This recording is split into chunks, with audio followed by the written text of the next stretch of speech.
We are now at the end of the 8th console generation. Late gen is always an interesting time. By this time in the generation, PC hardware has inevitably gotten to the point where even entry-level GPUs can easily tackle games at console standards. Back in 2012, at the very end of the 7th gen, even Nvidia's cheapest Kepler card, the GTX 650, delivered 60 FPS experiences in many games at console resolutions. Today, 4 generations later, the GTX 1650 and AMD's RX 5500 XT offer a comparable experience in 8th generation titles. Both GPUs deliver better than console experiences at 1080p. But if that was the be-all and end-all to gaming, what's the point even of hardware like the RX 5700 XT or RTX 2080 Super? The great thing about PC is there is always an immense amount of scalability. More powerful hardware will always give you a higher frame rate, higher res experiences. At the very pinnacle of that mountain today is the elusive 4K 60 FPS gold standard. That's 4 times the number of pixels as the 1080p console standard, being pushed twice as fast, and that's just at medium-high console level settings. What GPU do you truly need to deliver a 4K 60 experience in today's AAA titles?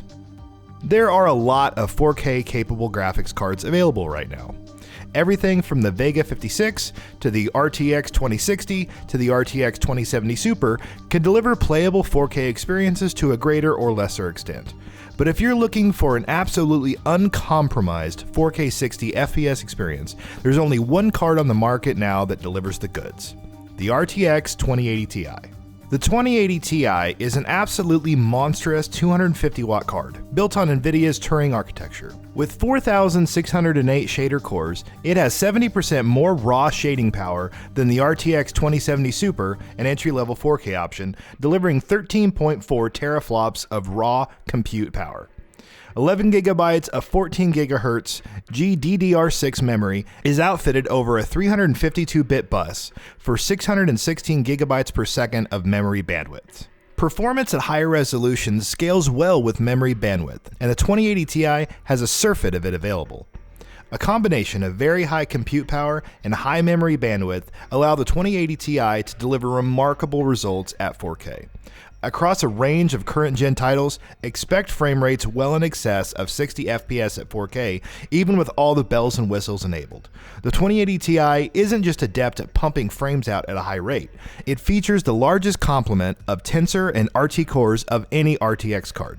That means that it offers the best performance when using RTX ray tracing features. While even the 2080 Ti isn't quite fast enough to deliver an RTX experience at 4K in games like Metro Exodus, it is fast enough to do this while using DLSS at 4K, translating into good image quality and great performance. In a handful of games like Red Dead Redemption 2 and Rage 2, you might have to drop settings or resolution a hair to deliver those performance levels. However, all in all, this is the go-to card if you want uncompromised 4K gaming at ultra settings. The $1,400 price point pretty much ensures that this isn't a card for everyone though. Is it possible to have a 4K gaming experience without shelling out for a 2080 Ti? It turns out that it actually is. How? Let's find out. In today's market, there are a number of cards that are technically powerful enough to power 4K gaming experiences with current-gen titles. There are more of these cards available on the market, and they might cost less than you think. At the bare entry level, the Vega 56, Vega 64, GTX 1070, and the GTX 1070 Ti can all deliver console-quality experiences at a more or less locked 30 FPS in most, though not all, AAA titles. It's important to note that all of these cards are previous gen hardware. You might not find them on regular storefronts anymore. However, the secondhand market offers these cards in the $200 to $250 range. All of these cards are faster and now cheaper than 1660 Ti and 1660 Super. Moreover, they have a critical extra 2 gigabytes of VRAM. 8 gigabytes of VRAM is a must if you plan on running games at higher texture settings at 4K. While you can technically get a 1660 Super for less than $250, we wouldn't recommend this option because it simply doesn't have enough memory to deal with the high-quality texture assets at 4K. If you're comfortable with a console-quality 30 FPS and you don't mind buying secondhand, these cards offer a decent and affordable entry point to 4K gaming. In the mid-range GPU market, an extra $100 to $150 can make a huge difference. If you can drop $349 on a graphics card, the RX 5700 will take you a long way in terms of 4K gaming. The RX 5700 and the RX 5700 XT weren't designed with 4K in mind. Instead, they're sold as great options for 1440p. However, a combination of these factors makes the RX 5700 an interesting 4K pick. For starters, it features 8GB of VRAM. As we mentioned earlier, you absolutely need this much for a relatively uncompromised 4K gaming experience. The RTX 2060 isn't far behind the 5700 and costs just $299. However, its 6GB frame buffer just isn't large enough. The RX 5700 has just 128 fewer shader cores than the RX 5700 XT. Lower TDP and lower stock clocks make the performance gap larger than it really is in practice. The RX 5700 is built on the same silicon as the RX 5700 XT. That means that upping the power limit and cranking the clocks up to stock 5700 XT levels should be achievable on the vast majority of RX 5700 units. At this point, the performance delta crumbles, and you get frame rates that close in on the more expensive RTX 2060 Super. What does this mean for 4K gaming?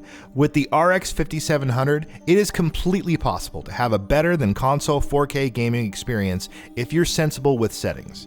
If you drop down to console quality settings, you're guaranteed a frame rate higher than 30 FPS. In RPGs and slower paced titles, a frame rate in the 40 FPS range is perfectly playable. You can ensure consistency here through frame capping. Alternatively, the RX 5700 can take you close to 60 FPS if you make a few compromises. Dropping the render resolution to 0.75, i.e. 2880 by 1620, or 0.80, i.e. 3072 by 1728, won't affect image quality too much.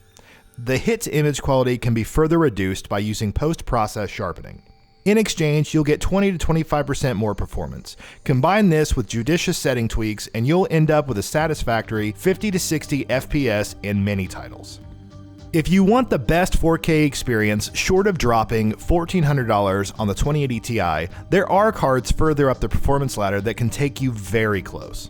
We're talking about the 1080 Ti 2070 Super class of cards. When it launched in 2016, the 1080 Ti held the distinction of being the only card that could deliver 4K 60 FPS experiences in a number of AAA titles. While performance in today's games isn't quite there, you're still getting tremendous bang for your buck with this class of hardware. Many of today's AAA games will deliver a native 4K 60 experience with this class of hardware. Playing an action RPG like Sekiro: Shadows Die Twice, maxed out on these cards is a rare pleasure. While newer, more intensive titles like Jedi Fallen Order and Red Dead Redemption 2 struggle a bit at 4K, you can have considerably more headroom than what RX 5700 class hardware offers. Drop the resolution a bit and tweak settings and you can reach 60 FPS even in the most intensive titles.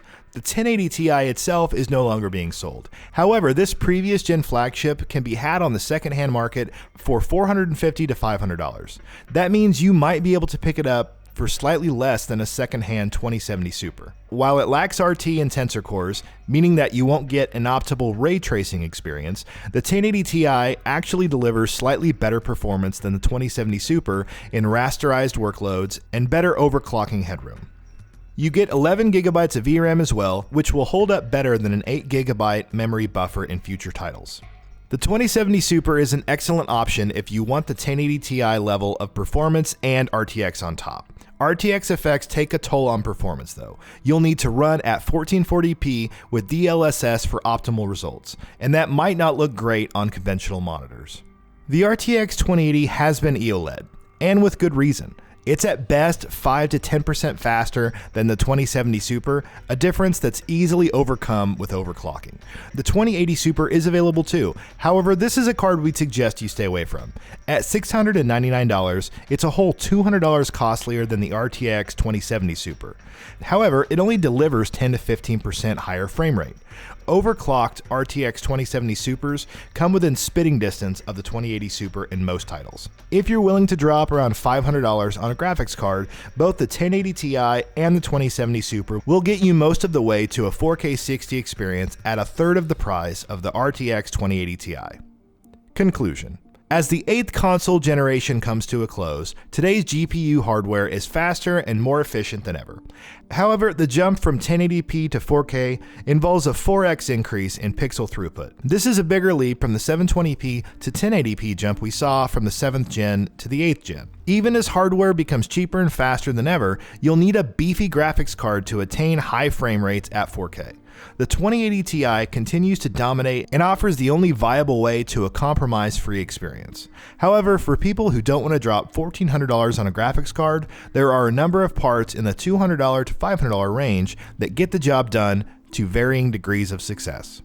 And that wraps it up. If you like what we are doing, please consider subscribing to our channel, and don't forget to switch on the bell notification icon. That way you will never miss out on any of our videos.